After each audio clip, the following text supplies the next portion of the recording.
నమస్కారం. మన భారతీయ సంస్కృతిలో రంగుల పండుగగా పిలువబడే హోలీకి ఒక ప్రత్యేక స్థానం ఉంది.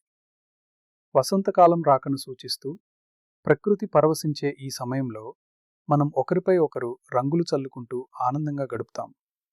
కానీ ఈ రంగుల వెనుక దాగి ఉన్న రక్తం, భక్తి మరియు ఒక రాక్షసరాజు అహంకారం మీకు తెలుసా? కేవలం రంగులు చల్లుకోవడమేనా హోలీ?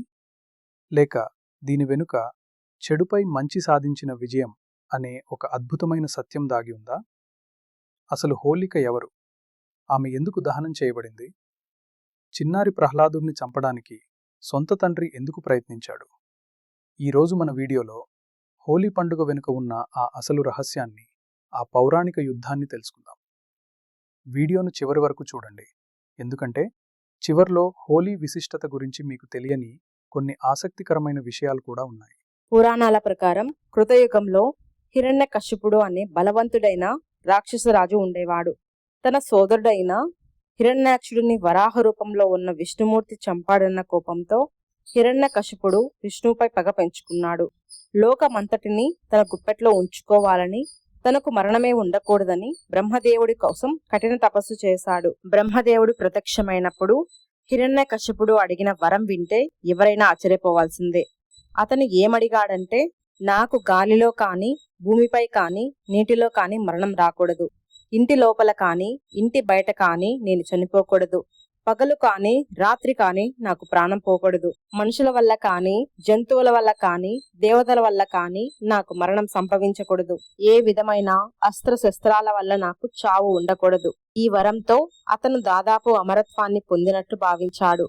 గర్వంతో ఊగిపోయిన ఆ రాక్షసరాజు లోకంలో ఎవరూ విష్ణువుని పూజించకూడదని, అందరూ తననే దేవుడిగా కొలవాలని ఆజ్ఞాపించాడు. దేవాలయాలను నాశనం చేశాడు, మనుషులను హింసించాడు. కానీ విధి వైపరీత్యం ఏంటంటే, అతని సొంత ఇంట్లోనే విష్ణు భక్తుడు జన్మించాడు. హిరణ్యకశిపుడు భార్య కయదు గర్భవతిగా ఉన్నప్పుడు నారద మహర్షి ఆశ్రమంలో ఉండేది. నారదుడు చెప్పే హరికథను గర్భంలో ఉన్న ప్రహ్లాదుడు విన్నాడు. అందుకే రాక్షస కులంలో పుట్టిన ప్రహ్లాదుడు పరమ విష్ణు భక్తుడయ్యాడు. ప్రహ్లాదుడు పెరిగి పెద్దయ్యాక తండ్రి తనను పిలిచి, ఈ లోకంలో గొప్పవాడు ఎవరు అని అడిగినప్పుడు ప్రహ్లాదుడు చిరునవ్వుతో నారాయణుడే సర్వశ్రేష్ఠుడు అని సమాధానం చెప్పాడు. అది విన్న హిరణ్యకశ్యపుడు రగిలిపోయాడు. తన శత్రువు నామాన్ని తన కొడుకే జపిస్తున్నాడని నిజం తెలుసుకొని అతనికి మింగుడు పడలేదు. కొడుకు మనసు మార్చడానికి ఎన్నో ప్రయత్నాలు చేశాడు. గురువుల దగ్గరకు పంపాడు, బెదిరించాడు. కాని ప్రహ్లాదుడి నోట ఓం నమో నారాయణాయ అనే మంత్రమే వచ్చేది. చివరికి తన మాట వినని కొడుకును చంపడమే సరైన మార్గం అని ఆ రాక్షసరాజు నిర్ణయించుకున్నాడు. ప్రహ్లాదుడిని చంపడానికి హిరణ్యకశ్యపుడు చేసిన ప్రయత్నాలు వింటే ఒళ్ళు గగురు పొడుస్తుంది. మదపు టేనుగుల కాళ్ళ కింద వేసి తొక్కించాలని చూశాడు. కాని ఆ ఏనుగులు ప్రహ్లాదుడిని తాకగానే శాంతించాయి. విషసర్పాలు ఉన్న గదిలో బంధించాడు. ఆ పాములు ప్రహ్లాదుడికి హారంలా మారాయి. విషం కలిపిన ఆహారం ఇచ్చాడు. అది అతనికి అమృతంలా మారింది. ఎత్తైన పర్వతంపై నుండి కిందకు తోయించాడు. కాని గాలిలో నారాయణుడు ప్రహ్లాదుడిని హత్తుకొని సురక్షితంగా నేలపై దించాడు. ప్రతిసారి ప్రహ్లాదుడు ప్రాణాలతో బయటపడడం చూసి హిరణ్యకశిపుడు భయంతో పాటు మరింత కోపాన్ని పెంచుకున్నాడు. అప్పుడే రంగంలోకి వచ్చింది అతని సోదరి హోలిక. హోలికకు ఒక మాయా వస్త్రం ఉంది. దాని ప్రకారం ఆమె అగ్నిలో కూర్చున్నా ఆమెకు ఎటువంటి హాని జరగదు. హిరణ్యకశిపుడు ఒక ప్రణాళిక వేశాడు. ఒక పెద్ద చితిని సిద్ధం చేయించి హోలికను అందులో కూర్చోమన్నాడు. ఆమె ఒడిలో ప్రహ్లాదుడిని కూర్చోబెట్టి మంటలు అంటించాడు. ప్రహ్లాదుడు కళ్ళు మూసుకొని హరినామ స్మరణ చేయసాగాడు. అప్పుడు ఒక అద్భుతం జరిగింది. అన్యాయానికి సహకరించినందుకు హోలికకు ఉన్న వరం పనిచేయకుండా పోయింది. బలమైన గాలి వీయడంతో ఆమెపై ఉన్న ఆ రక్షణ వస్త్రం ప్రహ్లాదుడిని చుట్టుముట్టింది. ఫలితంగా అగ్నిదేవుడు హోలికను దహనం చేశాడు. కాని ప్రహ్లాదుడు మాత్రం పసి పాపల చిరునవ్వుతో ఆ మంటల నుంచి బయటకు వచ్చాడు. దీన్నే మనం హోలికా దహనం అంటాం. హోలీ పండుగ ముందు రోజు రాత్రి మంటలు వేసి చెడును తగలబెట్టే సాంప్రదాయం ఇక్కడి నుంచే మొదలైంది. హోలిక చనిపోవడంతో హిరణ్యకశ్యపుని సహనం నశించింది.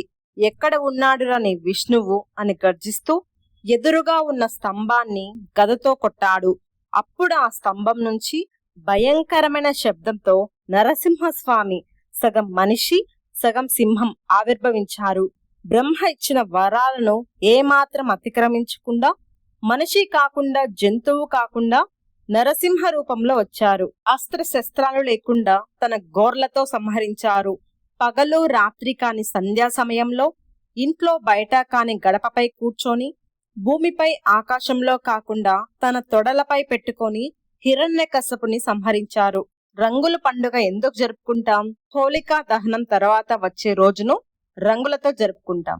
దీని వెనుక కొన్ని కారణాలు ఉన్నాయి. రాక్షస సంహారం జరిగిన తర్వాత ప్రజలు ఆనందంతో రంగులు చల్లుకుంటారు. చలికాలం ముగిసి ప్రకృతి కొత్త రంగులు పులుముకునే సమయం ఇది. అందుకే రంగురంగుల పూల నుంచి తయారు చేసిన పొడిని ఒకరిపై ఒకరు చల్లుకుంటారు. రంగులు పూసుకుంటున్నప్పుడు ఎవరు ధనవంతుడు, ఎవరు పేదవాడు, ఎవరు ఏ కులం అన్న తేడాలు కనిపించవు. అందరూ ఒకేలా కనిపిస్తారు. ఇదే హోలీ ఇచ్చే గొప్ప సందేశం. చూసారు కదా, హోలీ అంటే కేవలం రంగులు ఆటపాటలే కాదు, అది ఒక గొప్ప నమ్మకానికి చిహ్నం.